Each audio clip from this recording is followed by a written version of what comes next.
Nos acompaña José Luis Ruiz. Bueno, muchas gracias, José Luis. A vos, por visitar el Pedro, programa. muchas gracias por la invitación. Bueno, ¿cómo tomaste este dato de la UCA del 61,6% de los chicos en Argentina son pobres? Es un contingente de 8 millones de chicos donde hay 4 millones que tienen emergencia alimentaria. ¿Cómo salimos de esto? ¿Cuál es la causa? Bueno, primero es un dato más que preocupante y lo que preocupa más que el dato es la tendencia. Venimos con una tendencia de un nivel de pobreza ascendente y esto significa que tiene que estar en el primer lugar de la agenda de toda la clase política, del oficialismo y de la oposición. A mí me parece que hay que analizar las razones por las cuales estamos inmersos en esta espiral de crecimiento de la pobreza que obviamente está íntimamente vinculada a la espiral inflacionaria. Ya se sabe hasta el hartazgo de que la inflación es una máquina de crear y de generar pobres en cualquier territorio del mundo. Entonces, encontrarle una solución a la espiral inflacionaria es más que urgente y necesario, pero hay que hacerlo de una manera estructural. Y para eso hay que pensar y hacer un análisis de las causas que generan este proceso inflacionario que nos quita absolutamente la estabilidad económica. Yo soy de los que adhieren a la teoría de que la inflación tiene varias causas. No solo es un fenómeno estrictamente monetario, como algunos proponen, opinión que respeto pero que no comparto, sino que, entre otros factores, y de acuerdo al contexto en el que se vive, yo diría que hoy, por ejemplo, la falta de divisas en una economía bimonetaria como es la de Argentina, donde la gente culturalmente piensa ahorrar en dólares, esa falta de divisas es un problema estructural importante. Con 500 millones de dólares en el mercado informal se genera una corrida importante y el gobierno no tiene capacidad de salir a controlarla. Ahora, esta falta de divisas no es casual. Yo creo que en el origen de este proceso nos remontamos al gobierno de Mauricio Macri con el brutal endeudamiento de 45.000 millones de dólares que ha venido a condicionar por décadas la economía y la sociedad argentina. Hay que pensar que esos 45.000 millones de dólares no aparecen en obra pública, en infraestructura, porque básicamente tuvieron o cumplieron la función de permitir la fuga de capitales. El Fondo Monetario Internacional aprobó este endeudamiento por fuera de sus propios reglamentos para garantizar la salida de los fondos de inversión que estaban en pesos, permitirles la salida de la Argentina. Por eso, a la par del endeudamiento, se levantó el cepo cambiario y todas las restricciones de salida de divisas hacia el exterior de la Argentina. Esto vino a condicionar fuertemente la Argentina, pero también tenemos, por otro lado, otros factores como, por ejemplo, la puja distributiva. La distribución funcional del ingreso, si uno lo mira, nos está diciendo que el sector del trabajo está perdiendo terreno, ya no es 50 y 50 la participación respecto del sector del capital. Ahora estamos más o menos en 15 puntos abajo en cuanto a lo que se lleva el sector de los trabajadores. Digo esto, ¿por qué menciono este tema? Bueno, porque buena parte, no toda, pero buena parte de nuestra clase empresaria va detrás de la renta producto del aumento de precios. Hay dos maneras de aumentar la renta cuando uno está en el terreno de los negocios. O uno produce más y vende más, o bien, produciendo lo mismo, sube los precios. Bueno, tenemos una clase empresaria que en una cierta fracción o porción prefiere la vía corta, subir los precios sin razón y de esa manera mantener la cuota rentística en dólares. Por eso tenemos aumentos que no tienen sentido y que no tienen ninguna relación con los aumentos del dólar.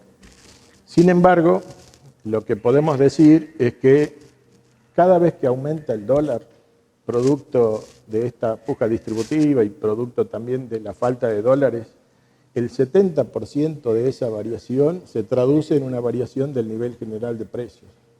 La inflación en muchos de sus momentos sigue a la evolución del dólar. También creo que hay errores propios de parte del gobierno nacional Me parece que algunas de las medidas que se toman desde el Ministerio de Economía finalmente terminan siendo un boomerang, como el hecho, por ejemplo, de tratar de correr desde atrás a la inflación con el aumento de la tasa de referencia del Banco Central, que finalmente termina siendo un piso para el nivel inflacionario del próximo mes.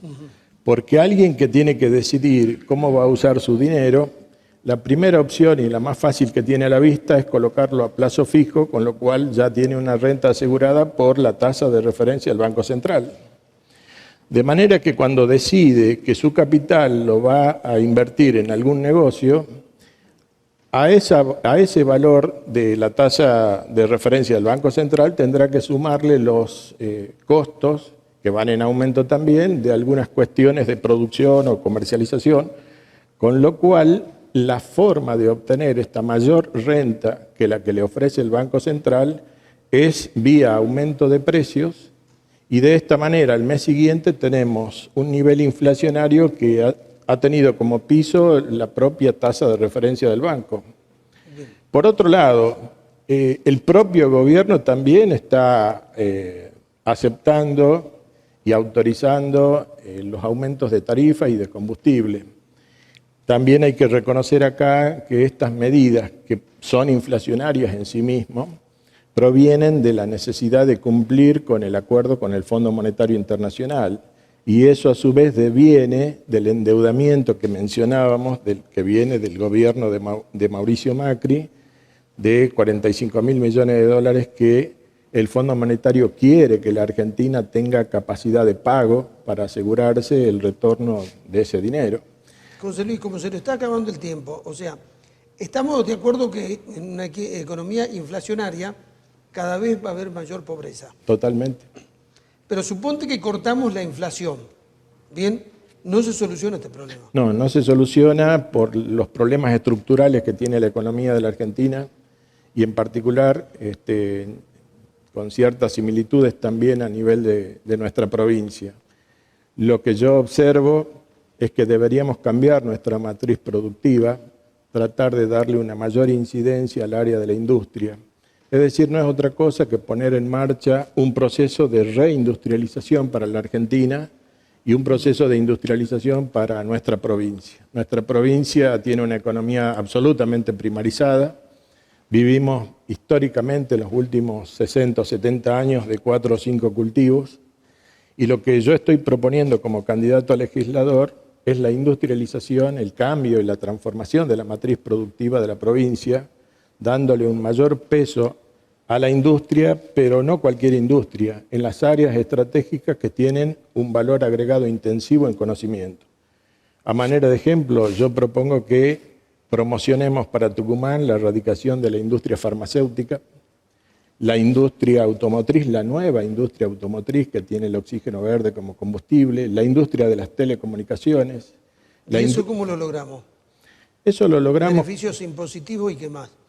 Bueno, primero tiene que haber un consenso generalizado de que necesitamos modificar, transformar nuestra matriz productiva, porque estas tienen que ser políticas de Estado, no tienen que ser políticas de un solo gobierno. Nosotros estamos proponiendo una mesa de concertación, un Consejo Económico y Social, para que esto salga de una discusión con todos los sectores políticos, pero también con el propio empresariado, con los gremios, las iglesias, etc. Lo que necesitamos es un acuerdo de largo plazo, que quien sea que ocupe el sillón de Lucas Córdoba en la provincia de Tucumán sepa cuál es la dirección que la sociedad de Tucumán quiera ir. Claro. Esto no significa ir en detrimento de la actividad agrícola de ninguna manera. La industria azucarera va a ser nuestra industria madre hasta culturalmente para toda la vida, pero pueden coincidir, y por eso nosotros hablamos de ampliarla la matriz productiva. Hay que mantener nuestra actividad agrícola, pero siendo Tucumán una provincia con una superficie muy acotada y con un área de cultivo que ya está llegando a sus límites, tenemos que imaginar que el futuro para la economía de Tucumán pasa por la erradicación de industrias, que por otro lado está probado que los trabajos industriales son los que tienen mejores condiciones laborales y mejores salarios. De manera que es muy importante hacer un plan, sentarnos a diseñar. Yo tengo un bosquejo de lo que podría ser un plan de industrialización para la provincia, que lo voy a poner a disposición del próximo gobernador, que va a ser Osvaldo Jaldo, para colaborar con él en pensar este Tucumán a mediano y a largo plazo. Bien. Y por otro lado, Pedro, como siempre digo, yo soy un hombre que viene del área de la educación, necesitamos hacer esfuerzos imaginativos y creativos para mejorar la educación. Cuando un político dice en campaña, vamos a mejorar la educación, eso es una expresión de deseo, no es un proyecto de ley o un proyecto de cómo se mejora la educación. Déjame que te comente. Sí, se nos acabó el tiempo, así que, chiquito, contame la idea central. La idea central, doble escolaridad para todos los niños y jóvenes de Tucumán. Hoy solo pueden acceder a la doble escolaridad familias de muy altos recursos. Esto tiene que ser un plan a 30 años, donde el gobierno comience a construir escuelas y a aumentar los cargos docentes, de manera que los chicos en el tiempo que están en la escuela, mañana y tarde, aprendan idiomas. Bueno, todas las garantías y los beneficios que tienen los chicos de familias pudientes que hoy van a la doble escolaridad. También hay que rejerarquizar la función docente, aumentar el salario. Queremos declarar funcionarios públicos a los docentes. Tenemos que devolverle autoridad a los maestros y profesores y directores de escuelas.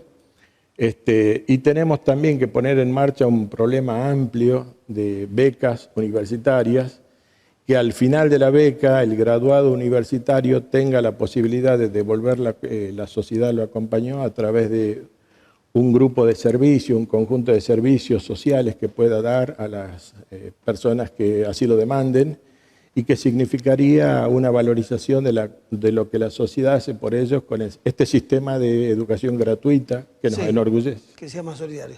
José Luis, muchas gracias. No, gracias a vos. Los que quieran volver a ver la entrevista, los que la quieran recomendar, la encuentren en puntodepartidatv.com o en CCC Go. Y de esta manera nos despedimos hasta la próxima semana.